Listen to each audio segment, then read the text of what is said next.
Hey folks, Joshua Clae Wagler here with Edible Landscapes Design, and today we are in our backyard home office just outside our greenhouse here.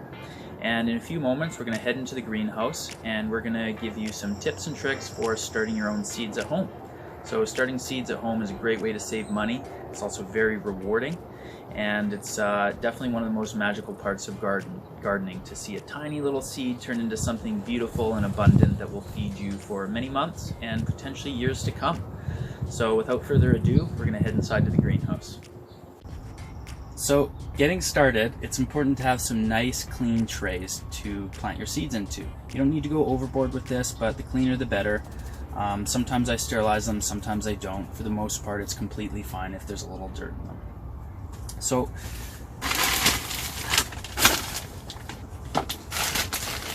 I like to use this organic potting soil mix here. There's lots of different options. As I understand, you'll be provided with some soil of your own, so I trust that that's great soil. And we start filling our trays here. And take some time to break up any clumps if they're in there. That's just going to help the plants have an easier time germinating.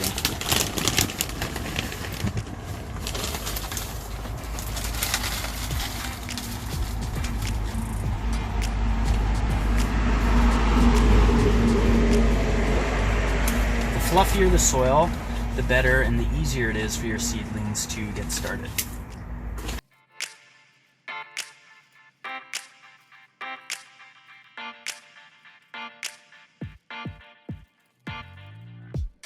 So now that we got our trays filled here, we need to decide what we want to seed. So first and foremost, grow something that you actually like to eat.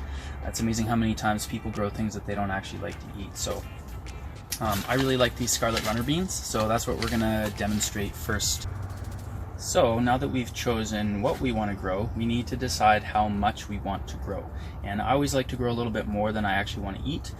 Or as more than I actually have space for, because seed starts are a really nice thing to be able to trade, and you want to make sure that you have enough in case some of them don't actually germinate.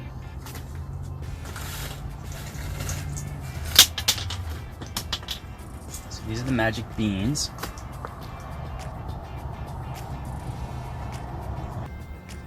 Another detail about the trays that you're choosing is you really want to make sure that your trays have good drainage. So if you take a look at these trays here, I like these ones because they're a little larger.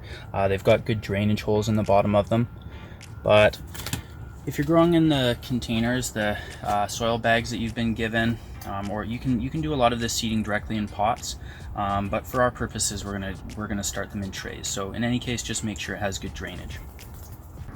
So before I get too carried away with planting my seeds here, I want to make sure that I actually remember what they are. So plant labels are a good idea. If you have some old plastic containers at home, yogurt, or in this case sour cream, you can use it to create a little plant label. So just use a pair of scissors, slice off a piece, and make your label.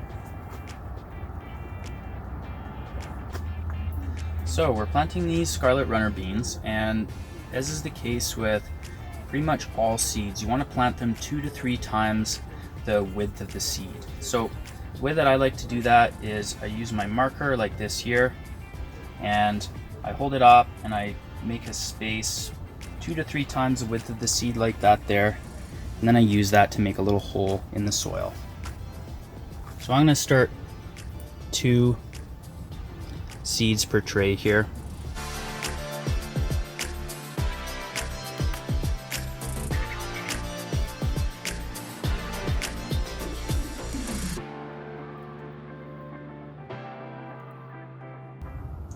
Then I'm just going to gently cover them up here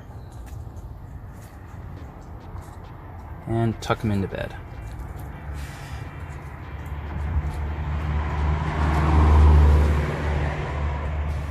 I like to send some loving thoughts to these plants as well.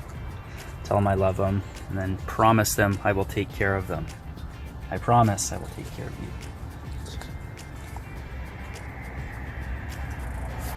Okay. So now that our seeds are sown, we're going to water them in.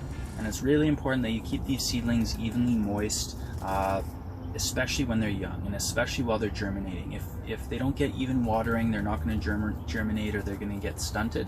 So make sure that it's very, very evenly watered, probably a couple times a day while they're getting started. And you want to do it gently so that you're not washing the soil away and exposing the seeds. So if you have a spray bottle, you can do that, or if you have a misting setting on your hose, that's actually the easiest and best. But in any case, you just want to make sure you're very gentle with the water.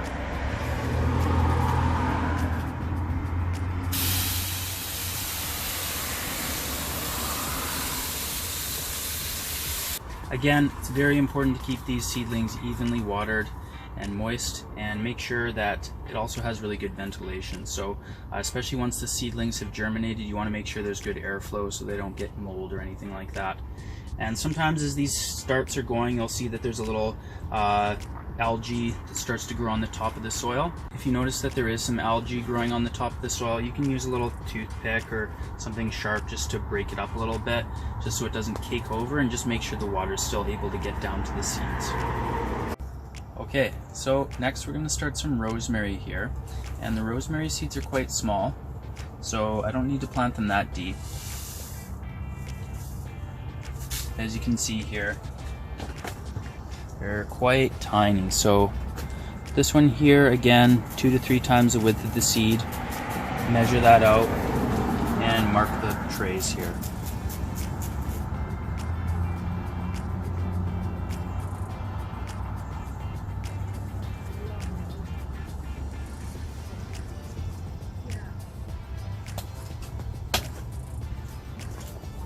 So for this one, as you can see, it's quite hard to just put one in the hole, so sometimes more than one fall in. That's okay.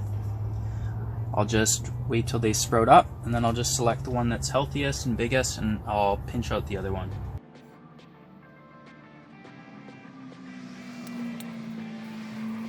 Okay, so last but not least, we're going to plant some Swiss chard here. These have a little bit larger seeds, so again, they'll go a little bit deeper. Measure it out with my Sharpie, make some holes.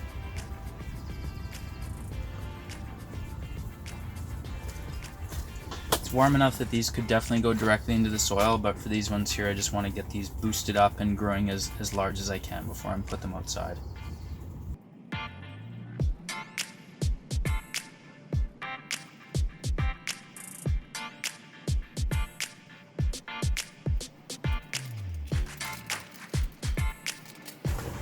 Ta-da! So we've planted our seeds.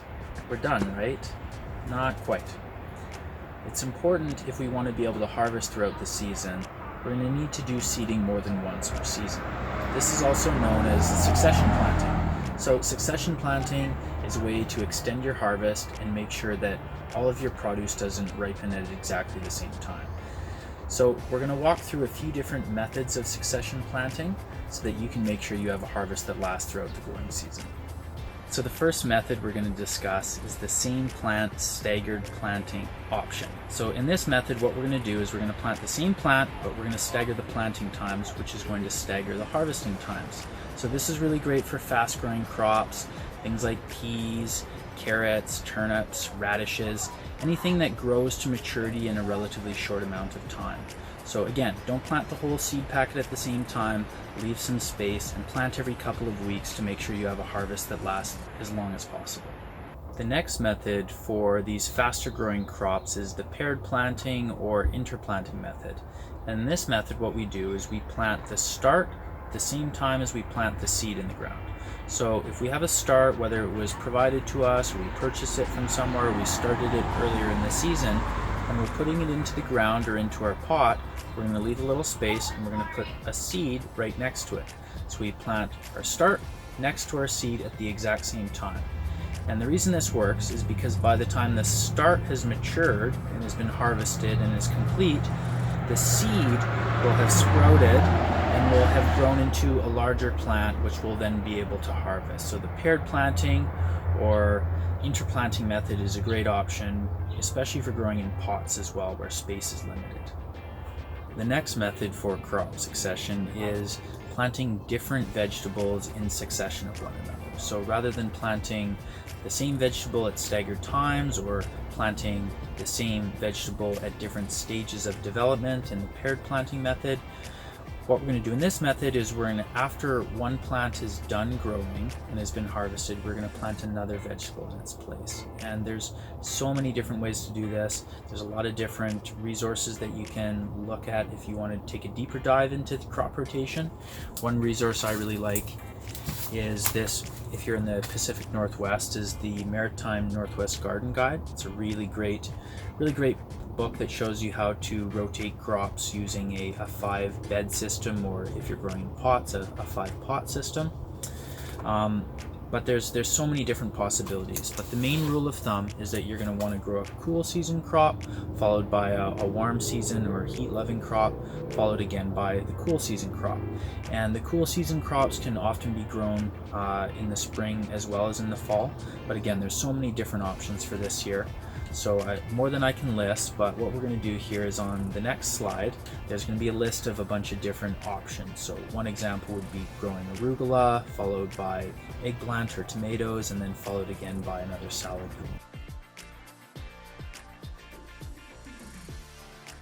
So the next method, and probably the easiest method for extending your harvest without getting too technical, is choosing plants that mature over different rates. So for example, you can choose a tomato that's an early season producer, a mid-season producer, and a late season producer. And depending on the seeds that you're using, it may actually have this labeled on the package. And if it's not labeled on the package, you can just read the time to mature rate. Usually there's an example on the seed. It'll say how many days it takes to mature. So just choose plants that have different rates. So one might be 50 days, the next 60, and the next 70. And if you do that, you're going to have something to harvest at various stages throughout the season. Thanks for joining us today. Hopefully you gained some information that's going to help you move forward with confidence this growing season. If you have any questions, feel free to reach out. More than happy to answer your questions. And on behalf of Edible Landscapes Design and the Food Eco District, we wish you a beautiful and abundant growing season.